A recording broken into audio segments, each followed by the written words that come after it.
नमस्कार साथियों की फैक्ट में आप सभी का स्वागत है। उम्मीद करता हूं कि आप सभी लोग बेहतर होंगे। सभी सनातनी और राष्ट्रवादी भाई बहनों से अपील रहेगी कि चैनल को सब्सक्राइब करिएगा, वीडियो को लाइक और अधिक से अधिक लोगों तक शेयर कर दीजिएगा। ईरान के अंदर जो कुछ भी खबरें आ रही हैं उसके अंदर से वो बहुत अच्छी नहीं है, खासकर ईरान के इस्लामिक रिजीम के लिए। और कहा जा रहा है कि ये जो प्रोटेस्ट चल रहा है ये ईरान के इस्लामिक रिजीम को खत्म कर देगा, यानी कि खामेनेई की सत्ता को खत्म कर देगा। और अगर खामेनेई की सत्ता खत्म होती है तो 1979 के बाद ये पहला ऐसा आंदोलन होगा जो सत्ता को परिवर्तित कर रहा है। अच्छा, यही कुछ नहीं हो रहा है, ईरान में पूरी तरीके से इंटरनेट बंद कर दिया गया है। इस्लामिक रिवोल्यूशनरी गार्ड क्रॉप जो वहां की स्पेशल फोर्स है IRGC, उसको एक्टिव कर दिया गया है, उसको मैदान में उतार दिया गया है। वहां पे खुलेआम मस्जिदें जलाई जा रही हैं, फ्री ईरान के नारे लग रहे हैं। 100 से अधिक शहरों में स्वस्फूर्त आंदोलन टाइप का ये है। मैं स्वस्फूर्त क्यों कह रहा हूं? क्योंकि इस पूरे आंदोलन का कोई लीडर दिखाई नहीं दे रहा है कि इसको लीड कौन कर रहा है। हालांकि नाम तो बहुत सारे निकल करके आ रहे हैं। जो पहले के राजा थे उनका जो बेटा था 1979 में जब सत्ता से वो हटे, उसके बाद भाग करके वो अमेरिका चले गए। कई सारे देशों में होते होते फिर वो जाकर के अमेरिका में बस गए। उनका बेटा 65 साल का हो गया है, रजा पहलवी। वो भी सोशल मीडिया पे तमाम पोस्टें कर रहा है। लोग बता रहे हैं कि उसका भी एक बहुत बड़ा हाथ है। बहुत सारे लोगों का कहना है कि मोसाद बहुत ग्राउंड लेवल पे बहुत एक्टिव है और अमेरिका का भी पीछे से साथ है। हालांकि ट्रंप बार बार धमकी दे रहे हैं कि अगर ये कर दिया तो वो कर देंगे, वो कर दिया तो वो कर देंगे। मैं आपको स्पष्ट बता दूं कि कोई भी दुनिया की ताकत कुछ नहीं करने जा रही है फिलहाल, क्योंकि किसी भी देश में रिजीम चेंज के ऑपरेशन में डायरेक्ट इन्वॉल्व होने का मतलब होता है कि उस देश की लगभग 80 to 85% जनता जो है वह इस चीज को चाहती हो। फिलहाल ईरान के लोग बाहरी दखल को नहीं चाहते हैं, लेकिन इस्लामिक सत्ता को पूरी तरीके से चेंज कर देना चाहते हैं, पूरी तरीके से बदल देना चाहते हैं।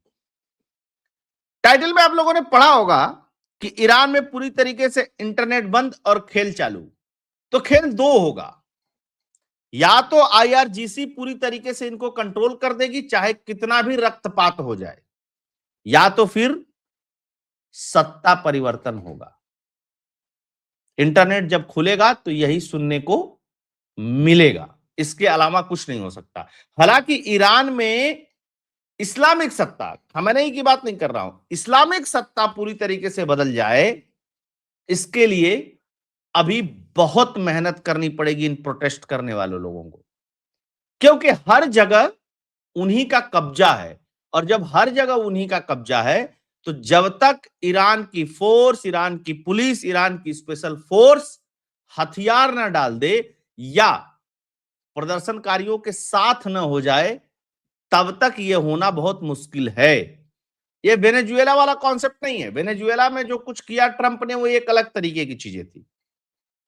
आज भी जिसको कैद करके ले गए हैं उसी के पार्टी की राष्ट्रपति है वहां पे, जो कार्यवाहक राष्ट्रपति है, महिला।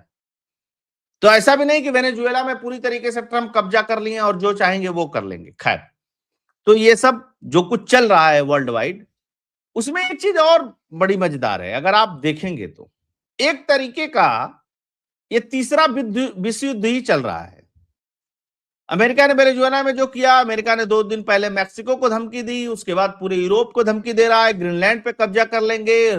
रसिया और यूक्रेन का युद्ध चल रहा है। चाइना और ताइवान में इस समय भिड़ा हुआ है, कभी भी हो सकता है। भारत पाकिस्तान जो कुछ टेंशन है उसके बारे में आपको पता ही है, भारत बांग्लादेश के बारे में आप लोगों को पता ही है। तो ऐसा नहीं है, पूरे दुनिया में एक तरीके से उथल पुथल मची हुई है।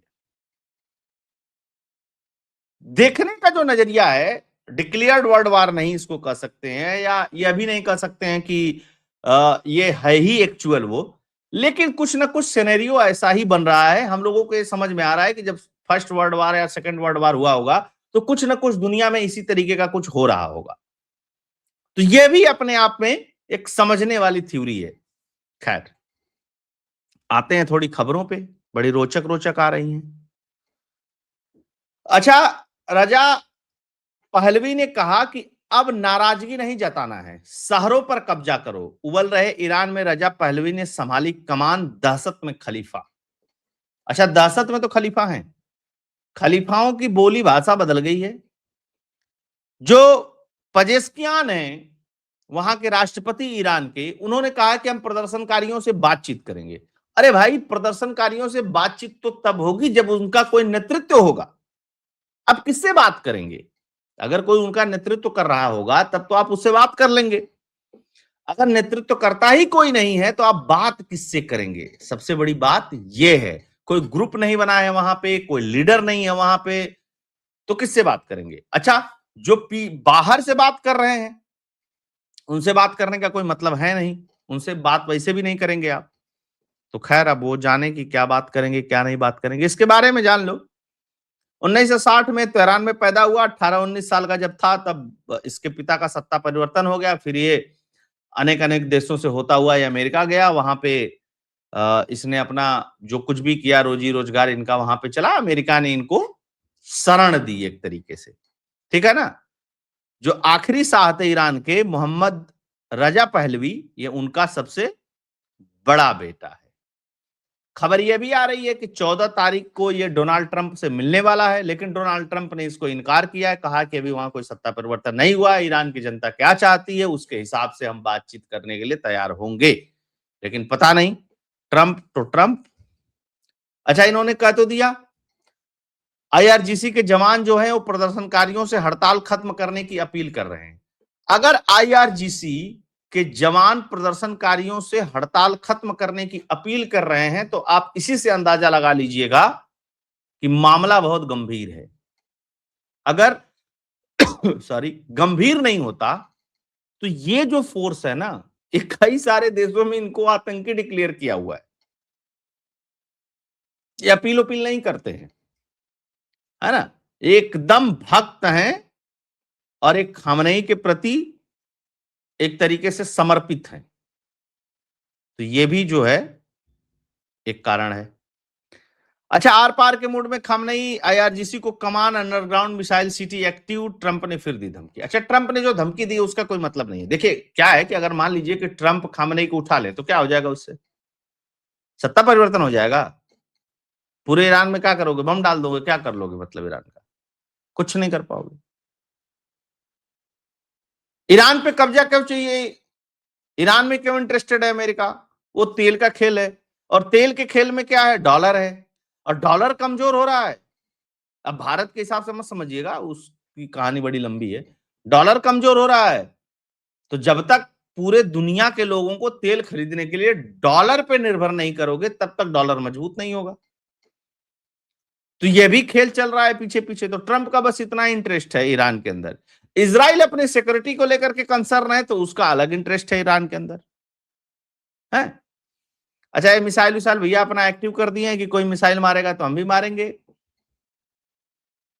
आर पार के मूड का मतलब है कि इंटरनेट बंद है तो देखो दुनिया में खबर कहीं नहीं आएगी। बीपीएन उपीएन लगा करके थोड़ा बहुत चल जाए इंटरनेट, वो एक अलग मैटर है।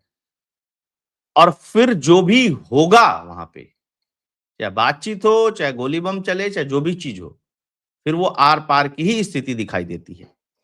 14वां दिन है आज, जब वीडियो मेरी देख रहे हैं तो 14वां दिन है इस पूरे आंदोलन का। ईरान में हिंसक प्रदर्शन में 217 लोगों की मौत का दावा है। सेना बोली बच्चों को प्रदर्शन से दूर रखो वरना गोली लगने पर शिकायत मत करना। अब बताइए,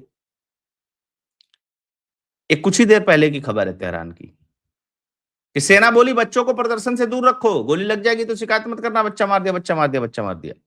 और अब तक जो रिपोर्ट कर रहे हैं लोग, वो बता रहे हैं कि 217 लोगों की मौत हुई है। हालांकि बहुत सारे लोगों का तो 500 से अधिक का आंकड़ा है।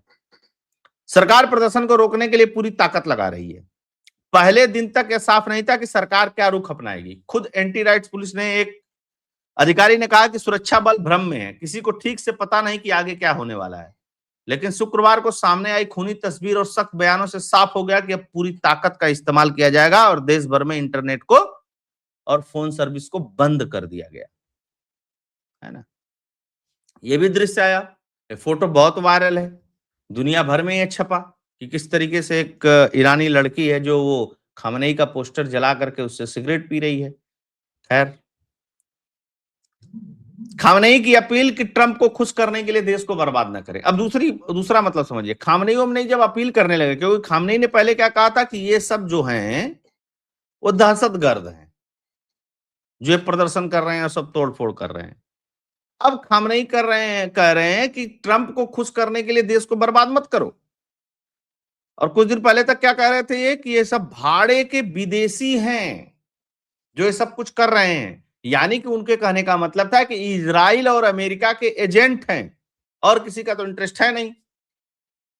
तो अगर ये ईरान और इजराइल के एजेंट हैं तो जाहिर सी बात है तो ईरान के ही, और इतने एजेंट नहीं हो सकते कि 100 के 100 शहर में इतना जोरदार प्रदर्शन हो। तो खamenei को अगर आंदोलन रोकना है तो खamenei को एक काम करना पड़ेगा, भाषा पर भी कंट्रोल करना पड़ेगा, क्योंकि उससे भी माहौल उग्र होता है और भी लोग बाहर निकल करके आते हैं। फ्री ईरान की बात चल रही है और इस्लामिक रिपब्लिक ऑफ ईरान जो है उसको पूरी तरीके से कोलैप्स करने की बात चल रही है और वहां पे डेमोक्रेसी लाने की बात चल रही है, लिबरल होने की बात चल रही है। रजा पहलवी ने भी कहा था कि मोनार्की जो थी, जो राजशाही थी, उसकी बात खत्म हुई, इस्लामिक रिपब्लिक को हटा करके हम भी देश को सेकुलर बनाएंगे और साथ के साथ डेमोक्रेटिक बनाएंगे। तो क्या ऐसा होगा, ये आने वाला समय बताएगा, लेकिन एक चीज मान करके चलिए कि ईरान के लिए स्थितियां सही नहीं है, ईरान के लोगों के लिए भी स्थितियां सही नहीं है। बहुत सारे लोग बता रहे हैं कि इसके पीछे डॉलर का खेल है, पैसा जो ईरान का पैसा है वो बहुत कमजोर हो गया है, ये है वो है, ये सब कारण जुड़ते हैं। लेकिन कहीं ना कहीं खamenei की जो नीतियां रही हैं उसके वजह से ईरान प्रभावित हुआ है। बाकी देखते हैं कि ये क्रांति होके रहेगी कि ये क्रांति नहीं होगी, कुछ समय बाद पता चल ही जाएगा। बहुत सारे लोग इस समय जुड़े, सभी लोगों से आग्रह रहेगा कि वीडियो को लाइक कर दीजिएगा, चैनल को सब्सक्राइब करिएगा, वीडियो को अधिक से अधिक लोगों तक शेयर कर दीजिएगा। साथ के साथ अगर आप डोनेट कंट्रीब्यूट करना चाहते हैं तो फोन पे पेटीएम का नंबर स्क्रीन पे दिया हुआ है। देखते हैं आगे क्या होता है। जय हिंद, जय भारत, जय श्री